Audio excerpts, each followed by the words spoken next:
देखिए अगला सवाल दिया है, यदि ए 2b और c समांतर श्रेणी में हो तो सिद्ध कीजिए कि 4 इंटू 4b² माइनस AC बराबर a माइनस c का होल स्क्वायर। समांतर श्रेणी में हो तभी सिद्ध होगा, समांतर श्रेणी में हो तो सिद्ध होगा।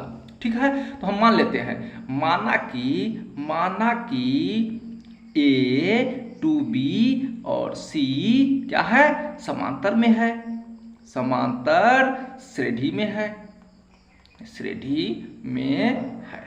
अब समांतर श्रेणी में रहता है तो कौन सा कंडीशन लगता है, वही T1 T2 और T3 होता है, ये T1 T2 और T3। तो T2 माइनस T1 बराबर T3 माइनस T2। T2 कितना हो जाएगा, 2b माइनस T1 के जगह पे a बराबर T3 की जगह पे c और T2 की जगह पे 2b माइनस 2b। अब 2b इधर दिया है, अब माइनस 2b को इस वाले 2b के तरफ लाएंगे तो प्लस 2b, क्योंकि बराबर के दूसरे तरफ जाने पे चिन्ह क्या होता है, बदल जाता है। तो माइनस था तो प्लस बराबर c दिया है, अब माइनस a को अगर c के तरफ लाएंगे तो क्या बदल जाएगा, प्लस a हो जाएगा। अब देखिए प्लस 2b और प्लस 2b कितना होता है, 4b बराबर c प्लस a। अब पुनः सवाल क्या मतलब सिद्ध करने के लिए दे रहा था, 4 इंटू 4b² माइनस AC बराबर a माइनस c का होल स्क्वायर। चलिए हम लिख लेते हैं यहाँ पे, 4 इंटू 4b² माइनस AC बराबर a माइनस c का होल स्क्वायर लिख लिए। अब देखिए 4 इंटू में ना है जी, तो इंटू में रहेगा तो क्या होगा, गुना हो जाएगा 4 से दोनों में, तो गुना कर देते हैं, 4 चौका 16b² माइनस है तो माइनस, 4 को AC से गुना करेंगे तो 4AC बराबर a माइनस c का whole square, a² plus c² minus 2AC, यही होता है।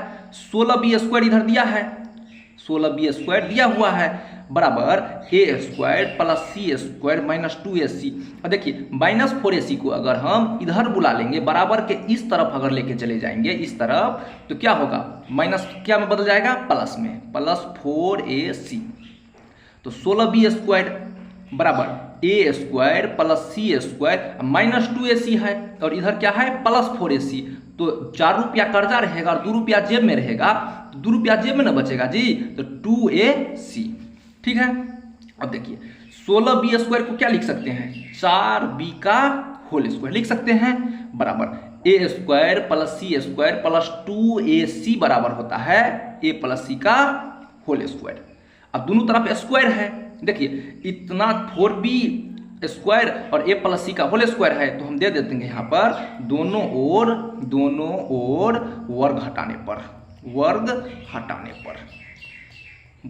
पर तो 4b बराबर a प्लस c हो गया, वर्ग हटा दिए। तो यही लाना था हमको, यही लाना था ना, 4b बराबर c प्लस a, 4b बराबर c प्लस a। यहाँ पे हम दे देंगे LHS बराबर RHS प्रूफ्ड। सवाल दिया है, यदि 7, 2, a, b समांतर श्रेणी में हो तो a और b का मान ज्ञात कीजिए। समांतर श्रेणी में हो तो a और b का मान ज्ञात कीजिए। तो हम मान लेते हैं यहाँ पे, तो माना कि 7, 2, a और b क्या है, समांतर श्रेणी में है, समांतर श्रेणी में है, समांतर श्रेणी में रहता है तो कौन सा कंडीशन लगता है, T2 माइनस T1 बराबर T3 माइनस T2। यहाँ पे देख लेते हैं T1 T2 T3 और T4, देखिए ना 1 2 3 4, तो इसको हम T1 T2 T3 और T4 से डिनोट करते हैं, तो दे देते हैं T2 माइनस T1 बराबर T3 माइनस T2 बराबर T4 तक दिया है तो T4 माइनस T3। तो अंतर तो बराबर होना चाहिए, इसका अंतर सब बराबर होना चाहिए। तो देखिए T2 की जगह पे 2 माइनस T1 की जगह पे 7 बराबर T3 की जगह पे a माइनस T2 की जगह पे 2 बराबर T4 की जगह पे b और T3 की जगह पे a दे दिए हैं।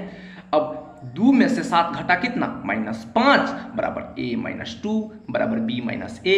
अब अंतर तो सभी का बराबर होना चाहिए, अंतर सभी का बराबर है, तो अंतर बराबर है, इसीलिए -5 बराबर a माइनस 2 दे सकते हैं। इसके बराबर इसको दे सकते हैं, आराम से दे सकते हैं। तो -5, -2 को अगर -5 की तरफ बुलाएंगे तो +2 बराबर a। अब -5 रुपया कर्जा है और 2 रुपया जेब में है तो 3 रुपया कर्जा ना बचेगा जी। -3 बराबर a, तो a बराबर -3 हो गया।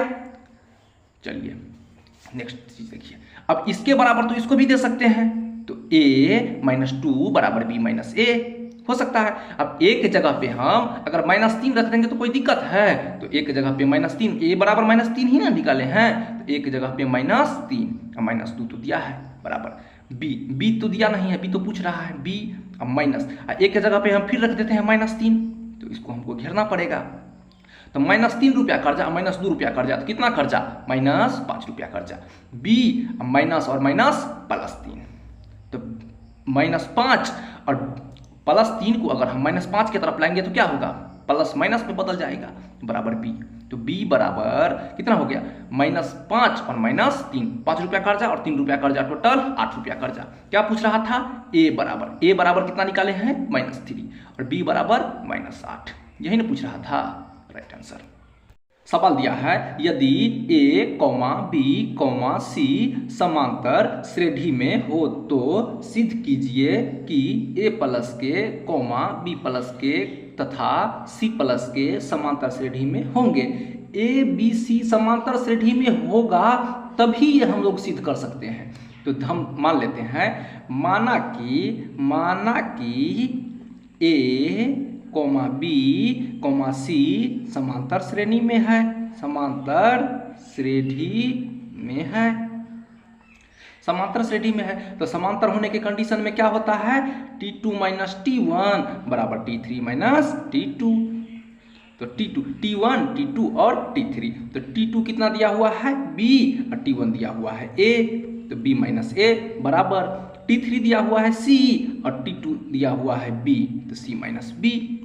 अब आते हैं प्रश्न से क्या पूछ रहा है कि अगर ये समांतर में है तो ये भी समांतर में होंगे।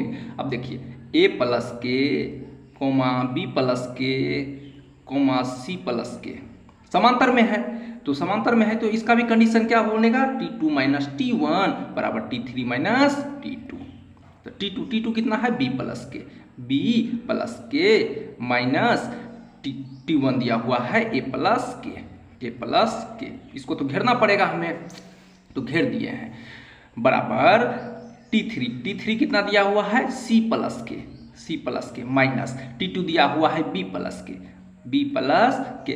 इसको हम इसीलिए घेरते हैं ताकि पीछा में माइनस रहता है तो चिन्ह क्या होता है, पूरा का चिन्ह बदल जाता है, इसीलिए b प्लस के और a प्लस के पीछा में क्या है, माइनस दिया हुआ है, तो प्लस a क्या बन जाएगा, -a, प्लस के बन जाएगा -k बराबर c प्लस के दिया हुआ है और b प्लस के पीछा में है माइनस, इसीलिए प्लस b क्या बन जाएगा, -b और प्लस के बन जाएगा -k और प्लस के कैंसल, यो -k और प्लस के कैंसिल, तो क्या बन गया, b - a बराबर c - b। यही न लाना था, तो ये हम ला चुके हैं, तो इसको देंगे LHS बराबर RHS प्रूव्ड। देखिए अगला सवाल क्या कह रहा है, यदि P, Q, R समांतर श्रेणी में हो तो सिद्ध करें कि TP plus A, TQ plus A, TR plus A समांतर में होंगे। PQR समांतर में हो तो सिद्ध कर सकते हैं। तो हम मान लेते हैं, माना कि P, Q और R समांतर में है, PQR समांतर श्रेणी में है। तो समांतर श्रेणी में होने का कंडीशन क्या लगता है, T2 - T1 बराबर T3 - T2। तो T2 के जगह पे कितना, T1, T2 और T3। T2 के जगह पे हम दे देंगे Q, -T1 के जगह पे दे देंगे P बराबर T3 के जगह पे दे देंगे R, -T2 के जगह पे दे देंगे Q। तो ये हो गया। अब आते हैं प्रश्न से क्या कह रहा है, TP plus A, TQ plus A और TR प्लस A। तो हम यहाँ पे डाल देते हैं TP plus A, TQ plus A, TR plus A। तो T1, T2 और T3 हो गया। तो इसमें भी same condition, T2 minus T1 बराबर T3 माइनस T2। तो T2 कितना है, TQ प्लस A और माइनस T1 दिया हुआ है TP प्लस A। इसको हम छोटी कोष्ठ से घेर लेते हैं, क्यों, क्योंकि पीछा में माइनस है, बराबर T3 दिया हुआ है TR plus A minus TT दिया हुआ है TQ प्लस A। तो TQ प्लस A को TQ प्लस A लिखेंगे, TQ प्लस A माइनस, अब चिन्ह कोष्ठ के पीछा में माइनस है तो चिन्ह क्या होगा, बदल जाएगा सबका। तो प्लस TQ बन गया माइनस TP और प्लस A बन गया माइनस A, बराबर TR प्लस A, अब प्लस TQ बन गया माइनस TQ और प्लस A बन गया माइनस A। माइनस A और प्लस A काट दें और इधर भी माइनस A और प्लस A काट दें, क्या बच गया, TQ माइनस TP बराबर TR माइनस TQ, यही बच गया।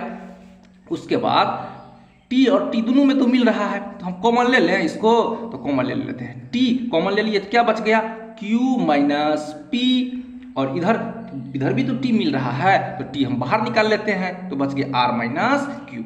इसको और इसको काट देते हैं तो क्या बच गया, Q माइनस P बराबर R माइनस Q।